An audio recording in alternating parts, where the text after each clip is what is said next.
Assalamualaikum warahmatullahi wabarakatuh. Waalaikumsalam. Waalaikumsalam. Sesuai dengan arti kata iman tadi, bahwa iman itu meyakini.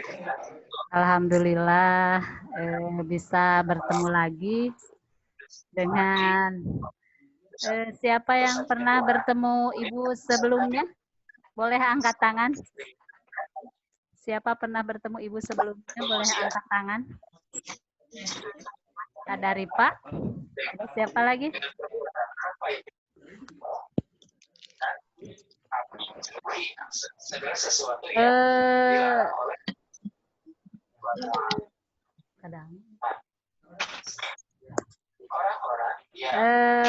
Alhamdulillah barusan kalian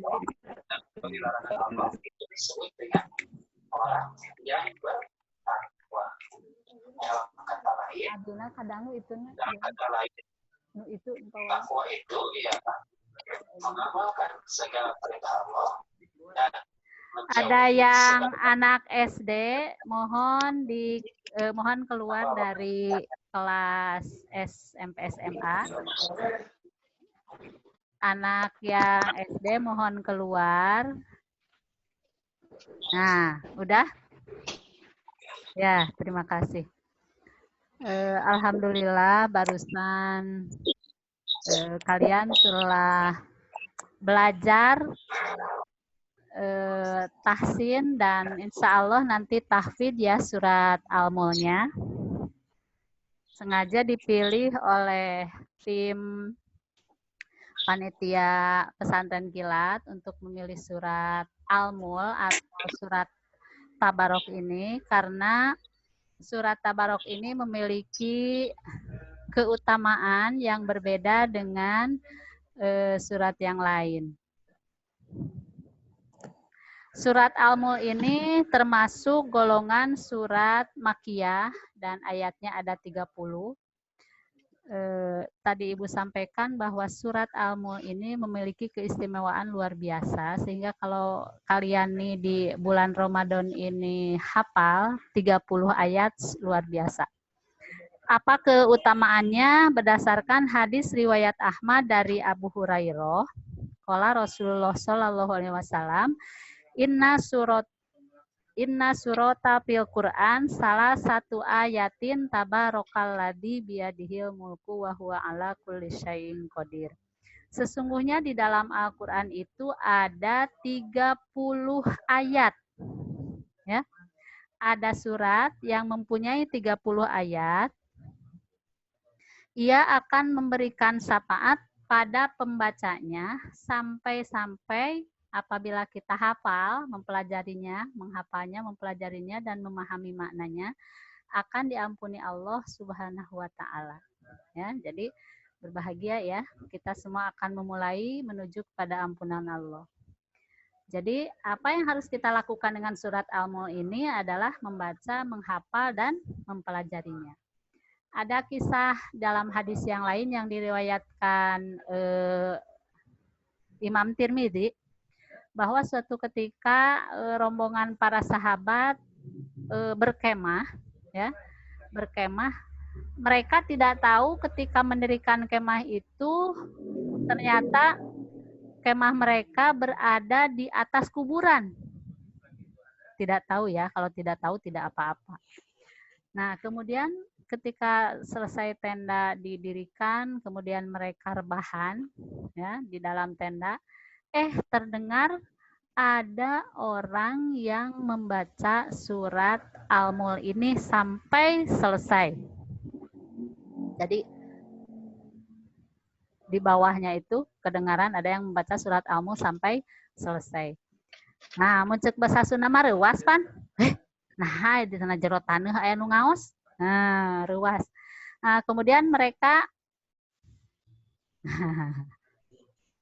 maaf ya, kalau daring begini suka ada gangguan.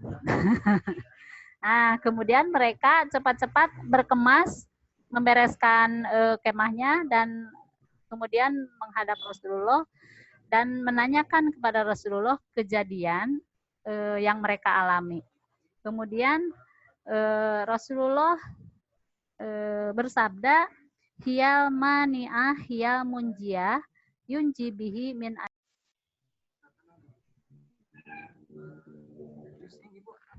Oh, connect.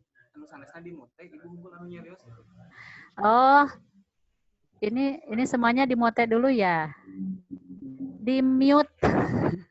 Di mute dulu.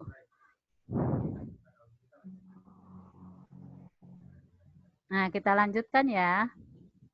Nah, sabda Rasulullah bahwa surat Al-Mulk ini dia akan mencegah ya dari siksa kubur. Maaf ya, kita harus banyak bersabar dengan keadaan seperti ini. Kita lanjutkan tadi, Ibu akan menceritakan dalam kisah yang lain bahwa sabda Rasulullah ketika seseorang meninggal dunia, kemudian orang itu didatangi oleh malaikat Munkar dan Nakir. Setiap orang kan mesti punya salah ya, kecuali para nabi dan rasul. Kemudian malaikat Munkar dan Nakir itu segera akan melaksanakan eksekusi kepada orang itu karena orang itu ternyata ada dosa yang harus dipertanggungjawabkan. Tapi kemudian tiba-tiba datang surat Al-Mulk kepada malaikat Munkar dan Nakir itu dan mengatakan, "Wahai Munkar dan Nakir, pulang lagi karena aku ada di dalam hati orang ini." Nah, kemudian Munkar dan Nakir tidak terima. Mengapa? Katanya, orang ini bersalah dan berdosa. Iya, kata surat Al-Mulk, tapi aku ada di dalam hati orang ini dan aku adalah kalamullah, kata surat Al-Mulk. Jadi malaikat Munkar dan Nakir akhirnya kembali lagi karena mereka tidak berani untuk menyiksa orang yang di dalam hatinya itu ada hafalan bacaan surat Al-Mulk. Jadi itulah betapa pentingnya kita menghafal surat Al-Mulk ini. Apalagi syukur-syukur kalau bisa satu Al-Quran ya. Kita sama-sama berdoa sama Allah agar dimudahkan untuk menghafal ayat-ayat Allah, agar nanti bisa menyelamatkan kita dari siksa kubur. Baik, itu mungkin mukodimah dari surat Tabarok ya. Mudah-mudahan jadi penyemangat kepada kita untuk menghafal, menghayati bacaan dan mengamalkannya. Kita masuk kepada materi, yaitu tafsir surat Al-Mulk ayat ke-1. A'udzubillahi minasyaitonirrajim. Tabarakalladzi biyadihil mulk wa huwa ala kulli syai'in qadir. Tabarakallah biasanya sudah populer di kita ketika orang lain mendapatkan nikmat atau mendapatkan kebahagiaan, kemudian kita sering kali mengucapkan barokallah ya, maksudnya semoga Allah memberikan berkah kepada orang yang kita maksud. Mengapa harus barokallah? Karena yang memiliki keberkahan itu tidak ada kecuali Allah. Jadi tidak ada manusia satupun yang memiliki keberkahan selain dari Allah. Jadi tabarokallah itu kan asal katanya dari barokah. Barokah itu artinya kebaikan yang tiada hentinya ya. Kita tidak bisa menerima kebaikan dari orang yang sampai tiada henti. Jadi yang hanya bisa memberikan kebaikan tiada henti hanyalah Allah. Kebaikan juga keberkahan ya. Jadi keberkahan dan kebaikan.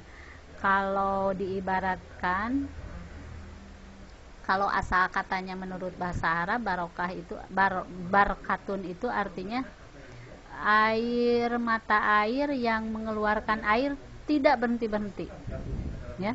Mata air yang mengeluarkan air tanpa henti itu namanya birkatun ya. Jadi barokah itu adalah kebaikan yang tiada berhenti. Sering kita melihat di masyarakat ya, ada sebagian orang yang suka mencari keberkahan dari selain Allah. Misalnya keberkahan dari mengunjungi kuburan itu ya. Nah itu mungkin ya harus dilihat kembali apakah memang kuburan bisa memberikan keberkahan atau tidak. Ibu pikir itu kalau kuburan tidak bisa memberikan keberkahan. Jadi selain Nabi Muhammad itu, ketika Nabi Muhammad hidup, Nabi Muhammad memberikan sedikit keberkahan kepada para sahabat. Misalnya seperti Ummu Sulaim itu suka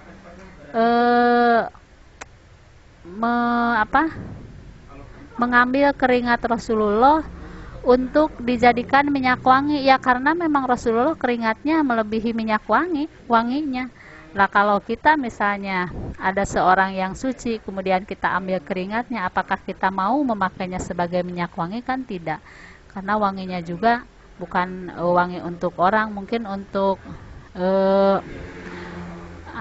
wangi menakut-nakuti binatang mah bisa ya keringat kita, tapi kalau untuk dijadikan minyak wangi sangat tidak bisa. Itu dilakukan para sahabat mengambil atau kalau bahasa istilahnya mengalap berkah dari keringat Rasulullah, dari pakaian Rasulullah. Itu hanya dilakukan kepada Rasulullah saja, karena memang Rasulullah adalah manusia yang mulia. Tapi ketika Rasulullah tidak ada para sahabat yang mengambil keberkahan dari Abu Bakar, misalnya dari sahabat yang lain, dari istrinya Aisyah, itu tidak ada. Begitu juga dengan para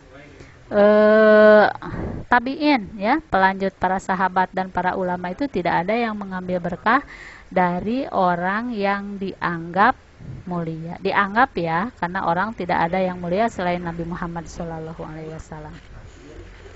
Pernah suatu hari, ini ada kisahnya, ketika terjadi perang Hunain, dalam perjalanan Rasulullah melihat sekelompok orang sedang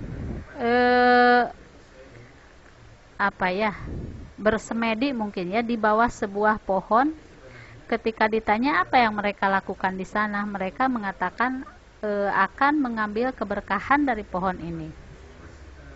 Kemudian sahabat bertanya, ada yang bertanya kepada Rasulullah, "Ya Rasulullah, saya juga mau dicarikan alat atau dicarikan benda atau dicarikan makhluk yang lain untuk diambil keberkahannya." Kemudian Rasulullah SAW bersabda, "Allahu Akbar, Allahu Akbar. Kalian jangan lakukan itu. Itu adalah perbuatan orang Yahudi." Jadi orang yang suka mengambil keberkahan kepada selain Allah seperti orang Yahudi, kata sabda Rasulullah SAW. Kemudian ditambah lagi dalam riwayat lain, orang yang mengambil keberkahan kepada selain Allah itu disebut dengan orang yang bodoh. Ya tentu saja, karena tidak ada yang bisa memberikan keberkahan atau kebaikan yang terus-menerus kecuali dari Allah Subhanahu wa Ta'ala. Kemudian ada yang lain yang bisa diambil keberkahannya ya, yaitu misalnya air Zam-Zam. Ketika kita meminum air Zam-Zam, sabda Rasulullah, "Ma'an kama syuribalahu." Ini air Zam-Zam ini adalah kalau kita minum sesuai dengan apa yang kita inginkan. Nah, makanya kalau minum air Zam-Zam kan ada doanya ya, yang berbeda dengan ketika kita minum air biasa. Kalau minum air Zam-Zam kan doanya, "Allahumma inni as'aluka rizqa wasi'an wa ilman nafi'an wa amalam makbula." Nah, itu doa ketika kita minum air Zam-Zam ya, tidak sembarangan, tidak asal minum, tidak hanya bismillah saja, ada doanya yang dicontohkan oleh Rasulullah. Kemudian kita juga bisa mengambil keberkahan yaitu dari Al-Quran ya. Jadi Rasulullah pernah membacakan ayat-ayat Al-Quran di depannya ada tempat yang diberi air, kemudian setelah dibacakan ayat-ayat Quran oleh Rasulullah, kemudian air itu disiramkan kepada orang yang sakit, ya. Dan alhamdulillah orang yang sakit itu kemudian sembuh berkat doa-doa yang disampaikan oleh Rasulullah. Itulah keberkahan-keberkahan yang lain, ya, yang semuanya bersumber dari Allah, dan kemudian harus kita yakini bahwa Allah itu cukup dengan hanya berfirman kun, jadi fayakun, maka jadilah.